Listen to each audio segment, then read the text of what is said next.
Formula ఈ race కేసులో BRS MLA KTR కు ఊరట లభిస్తుందా అనే అంశంపై ఇప్పుడు సర్వత్రా ఉత్కంఠ నెలకొంది. ఫార్ములా ఈ కార్ కేసును కొట్టేయాలని కోరుతూ కేటీఆర్ హైకోర్టులో క్వాష్ పిటిషన్ వేశారు. ఈ పిటిషన్లో వాదనలు పూర్తి కావడంతో డిసెంబర్ 31న జస్టిస్ కె లక్ష్మణ్ ధర్మాసనం తీర్పును రిజర్వ్ చేసింది. అయితే నేడు ఈ వ్యవహారంపై తీర్పు వెలువడనుంది. ఫార్ములా ఈ కార్ రేస్ కేసులో కేటీఆర్ ను ఏసీబీ A1 గా చేర్చింది. ఈ కేసులో ఆయన్ను అరెస్ట్ చేసే అవకాశం ఉండటంతో కేటీఆర్ హైకోర్టును ఆశ్రయించారు. ఈ కేసు అక్రమమని కొట్టేయాలని కోరారు. దీంతో హైకోర్టు విచారణ చేపట్టింది.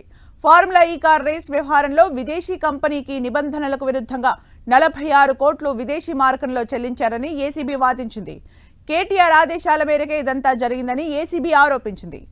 ఎన్నికల నియమావళి అమల్లో ఉండగా కేబినెట్ అనుమతి లేకుండా, పరిపాలనా అనుమతి లేకుండా, రిజర్వ్ బ్యాంక్ అనుమతి తీసుకోకుండా విదేశీ కంపెనీకి విదేశీ మార్కంలో చెల్లింపులు చేశారని ఏసీబీ వివరించింది.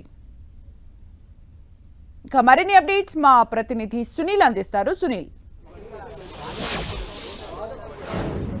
రాష్ట్ర వ్యాప్తంగా తీవ్ర దుమారం రేపినటువంటి ఫార్ములా ఈ కార్ రేస్లో మరొక 15 నిమిషాల్లో కేటీఆర్ భవిష్యత్తుపై అంటే కేటీఆర్ నిర్ణయంపై, కేటీఆర్ క్వాష్ పిటిషన్పై హైకోర్టు తుది తీర్పు కూడా ప్రకటించే అవకాశం ఉంది. ఇప్పటికే జస్టిస్ లక్ష్మణ్ బెంచ్ ఇరు వాదనలు కూడా కంప్లీట్ కావడం జరిగింది. కేటీఆర్ తరపు న్యాయవాది సుప్రీంకోర్టు సీనియర్ కౌన్సిల్ గా ఉన్నటువంటి సుందరంతో పాటు మరోవైపు సిద్ధార్థ దవే ఇద్దరు కూడా గతంలో తమ వాదనలు కూడా వినిపించారు. గతంలో ఏసీబీ అధికారులు ఈ ఫార్ములా కేసులో నమోదు చేసినటువంటి కేసు ఏదైతే ఉందో prevention of corruption act 13/1, 13/2, IPC 409, IPC 120B కింద ఈ సెక్షన్లు మొత్తం కూడా పూర్తిగా కొట్టివేయాలి.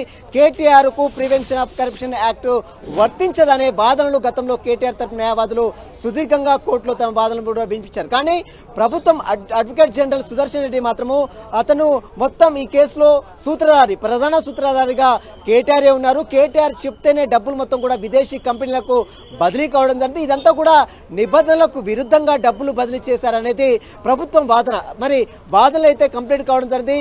మరొక 15 నిమిషాల్లో కేటీఆర్ కు సంబంధించిన క్వాష్ పిటిషన్ పై హైకోర్టు ఎలాంటి తీర్పు ఇప్పుడు ప్రకటిస్తుందనేది రాష్ట్ర రాజకీయంగా తీవ్ర ఆసక్తి అయితే నెలకొందని చెప్పవచ్చు. చాలా ఉత్కంఠంగా ఎంతగానో ఎదురు చూస్తున్న పరిస్థితి కనబడుతుంది.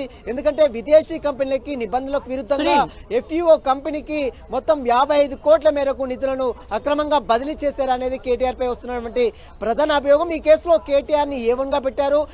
A2 గా అరవింద్ కుమార్, అప్పుడు ప్రిన్సిపల్ కార్యదర్శిగా ఉన్నటువంటి అరవింద్ కుమార్ ని A2 గా పెట్టారు. హెచ్ఎండిఏ చీఫ్ ఇంజనీర్ గా, మాజీ చీఫ్ ఇంజనీర్ గా ఉన్నటువంటి బిఎల్ఎన్ రెడ్డిని కేసులో A3 గా పెట్టారు. ఈ ముగ్గురులో కేటీఆర్ చెప్తేనే డబ్బులు ట్రాన్సాక్షన్ చేశారనేది అధికారులు చెప్తారు. ఓవైపు ఏసీబీ అధికారుల దర్యాప్తు వైపు కొనసాగుతుంటే మరోవైపు ఈడీ అధికారుల దర్యాప్తు కూడా కొనసాగుతూనే ఉంది.